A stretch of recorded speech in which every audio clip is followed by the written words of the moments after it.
everyone, this is part 2 of section 4.6. We are doing the exponent laws again, but today only with variables.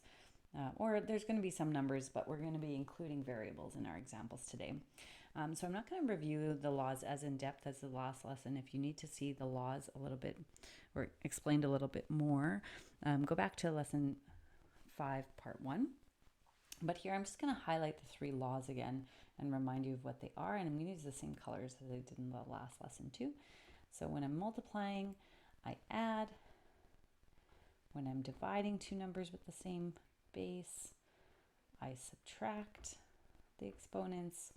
And the third law is when I have a power of a power, I multiply the exponents. Okay, those are the 3 laws. So we're going to be doing some examples here, and then at the very bottom we are going to be combining multiple laws together in one question. Okay, all right. Here, first example, we are multiplying 2 numbers with the same base. This time the base is not a number, it's just a letter. So we're not going to be able to evaluate it because we don't know what y is equal to, but what we are going to be doing though is writing it as a single power, and then we're going to have our final answer include only positive exponents, and I'll show you how to do that. Okay, so first we're going to add the exponents. 2 plus -6 is -4. And when we want to write our final answer with only a positive exponent, if it happens to have a negative exponent, we're just going to flip it to the bottom, and now it has a positive exponent. Okay, so let's do this one here. If there's no, I picked this example on purpose because the z doesn't have a power, but there is actually a power there. It's a power of 1. So I have z to the power of 1 times z to the power of 3 times z to the power of -7. So let's add all those together. 1 plus 3 is 4, plus -7 is -3. And we want to flip it to the bottom since we don't want our final answers to have any negative powers, and we're done. Okay, let's look at these quotients. So for these are dividing powers with the same base, so we subtract. I'll write one extra step because for some reason the subtractions seem to be a little bit harder. So I'm subtracting -1 with 5, and I get -6. And here again, we want to write our final answers with positive exponents only, and since we have a -1, we'll just flip it to the bottom and it becomes positive. Here we have some letters and numbers. If you see some numbers, but the numbers don't have any exponents with them, you don't use the exponent laws. So 6 divided by 2 here, that's just 3. 6 divided by 2 is 3. So this is going to be, sorry, that arrow, that was supposed to be an arrow and it didn't really work out. Here we go. That's 3. So this is going to be 3 times y to the power of -7. Because -2 minus 5 is -7. Now our final answer, we're going to flip that y to the bottom. The 3 stays up top because it doesn't have a negative exponent, just the y does. So the final answer is 3 over y to the power of 7. Okay, finally, last law, power of a power law. So we are multiplying these numbers. So this would be b to the -3.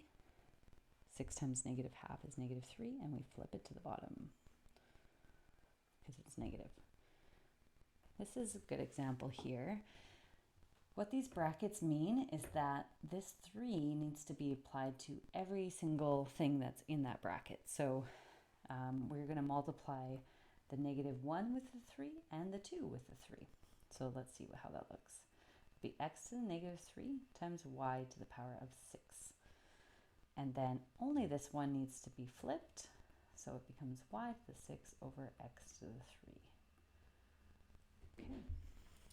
Last example here, we are combining the laws. So my advice when combining laws is to work inside the brackets first and then move to the outside. I'm going to just zoom in so we can see this one a little bit closer.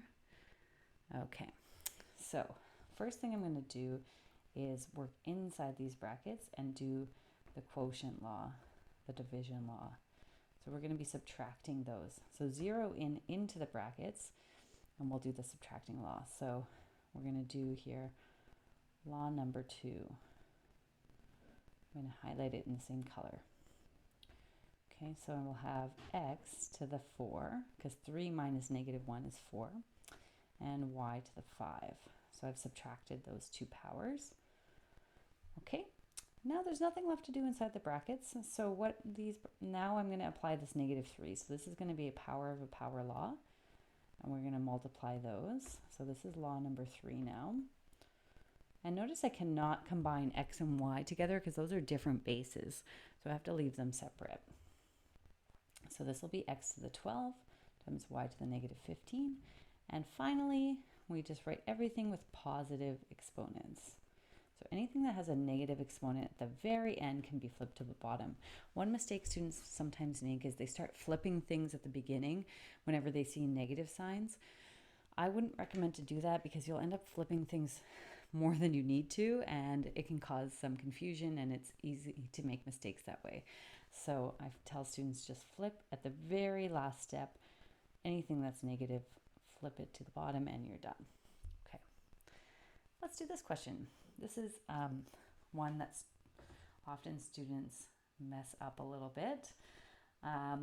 So inside the bracket here, there's nothing to kind of combine because I have 3 different bases. I've got a 10, an x to the power of -1, and then a y to the power of 3. And then over here, same thing, I can't combine these because they have different bases.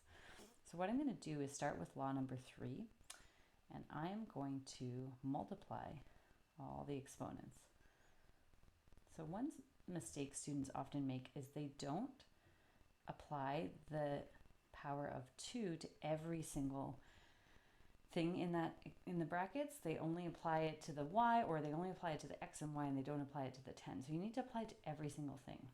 So I'll show you how that looks. Okay, so it looks like this. 10 to the 2, x to the -2, y to the 6. So we used exponent law number 3 here. Oops. Just do law number 3 now. So we multiplied.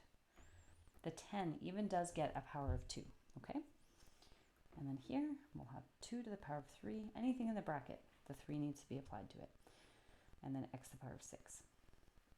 What I would recommend doing now is just evaluating these 2 here because they have different bases. They can't be combined together, so we can just evaluate them. So this is 100 x to the -2, y to the 6 times 8 to the, 8, and then x to the 6.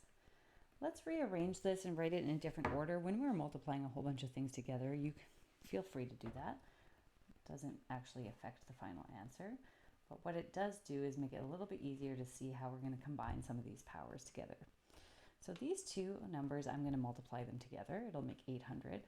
These 2, I'm going to use law number 1 because we're multiplying 2 powers with the same base. And the last number doesn't really have anything it can combine with, so just leave it. Okay, so here's our final answer. It'll be 800 x to the 4, y to the 6. Okay, and that is the end of the lesson.